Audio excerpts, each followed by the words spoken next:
Hi and welcome to my channel. My name is Angela Aiti and I'm a poultry farmer. Well, you'll be asking yourself, okay, should I start big or small? I want to be a poultry farmer, but I don't know how to start. Should I start with 100? Should I start with 200 or 1,000 or 2,000 or 5,000? You don't know which number to start with, so you don't know whether to go big or small. Well, today I'm here to answer your question and clear all doubts from your mind. So let's get right into today's video.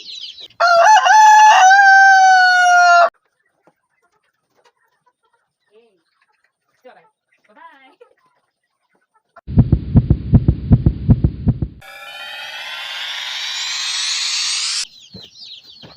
Usually, the answer to this question is how much money do you have, or how much money are you willing to invest? But then I've realized that even with those who have the money, big money, and then they are ready to invest into poultry farming, they still do not know whether to start big or to start small. Well, I think if you want to start and then you don't know which number of birds to start with, I would say, or I would ask, are you a risk taker? Are you willing to take risk? Because it's all about risk. So if you're not much good in taking risks, then I think you should start small. But if you are a very good risk taker, then you should start big. Why am I saying this? In poultry farming, it requires a lot of money. So if you go for 100 birds, the money you are going to use is lower as compared to someone who go for 200 birds, then 300 birds, then 400 birds. So the higher the number of birds, the higher the cost of production, the higher the feeding, the higher the materials you need, the higher the money you use in building their house, because you are going to construct a bigger house.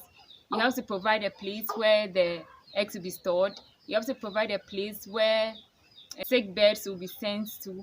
You have to buy a lot of medicines, and you also have to give them a lot of vaccinations, which is going to cost you a lot of money. So if you don't have the heart to think about even losing all this amount of money, in case something happens, then I think you should start small. So me, I'm not a big risk taker. I'm not a risk taker at all. I'm scared. So I start with 180. So with that, you are going to learn a lot, because as I began with the 180, I didn't know much about these birds. I didn't know how it was like to handle them. I didn't know what they wanted. I didn't know how their actions translated into what they are actually feeling. So maybe if I see a chicken, maybe then and the chicken is just like this, I don't know what is wrong with it. If I see the chicken not eating, I don't know what is wrong with it. In fact, at first I didn't care, but now that I'm a poultry farmer, all these things interest me. So I see a chicken just lying there, not drinking. I check its crop and then there's no food in it. Then I'm like, okay, what's wrong with you? So I start checking on the bed. I start trying to see what is wrong with it. I start trying to, yes. So I think if you're a beginner and you are not ready to take risk, you should go for a smaller number, because with that small number, you can learn a lot.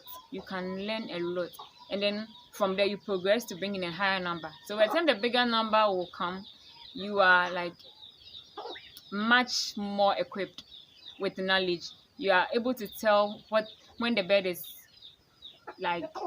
on the wrong side. You're able to tell when the bird is on the right side, when the bird is growing well, if the bird is feeding well, if the bird is... So you're able to tell all these things.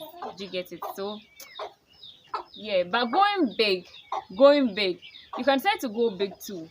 And then with that, you have to get people who already have knowledge in it, so experts who are going to help you. With that, the risk is much lower. So if you get people who are going to help you, you pay them and then they come around and then help you. So maybe go for 1,000 as a beginner. You go for 1,000. You can get people who will come around, help you, and then you'll be learning from them. So by the time maybe if they help you for 4 months and then your birds start laying or something and then they are gone, you've learned from them. So if you bring in a new set, you'll be able to take care of them yourself. But then if you can't afford for experts to come and teach you all these, then you start with a smaller number and then you learn everything on your own. That doesn't mean that going big doesn't have its advantages. So assuming you go big like with 1,000 birds and then everything goes well, like maybe you just lose maybe 10 and then everything goes well for you and then they start producing. You've blown as a beginner, like you've blown because 1,000 birds are going to give you about 30 crates, yes, a month. So like you've blown. You've blown. So going big has its own advantages. You get it? But then if you go big and then something goes wrong,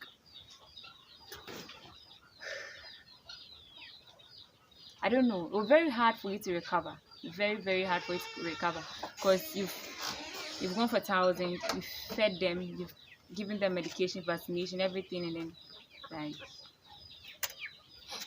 everything goes wrong. Yeah, you're going to go into a huge loss. And then if you don't take care, like poultry farming and the crab, it's so like you lose interest in the poultry farming thing as a whole. Yeah. So that's what I have to say. So if you have watched the video up to this point, kindly like, give a thumbs up, and then subscribe to my channel because there's more coming your way. This is Farm Girl Angie. Thank you all.